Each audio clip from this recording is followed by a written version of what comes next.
Hey, what's up guys, Danton here, and today we're looking at the select all problem on HackerRank. If you haven't seen the other videos in this series, the link will be in the description. This problem asks us to query all columns attributes for every row in the city table, and then it gives us the city table. So in order to query some information or to retrieve some information, we're going to use the select keyword.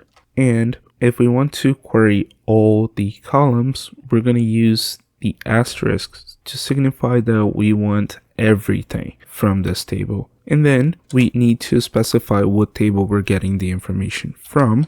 So from city. And then if we were to run this code,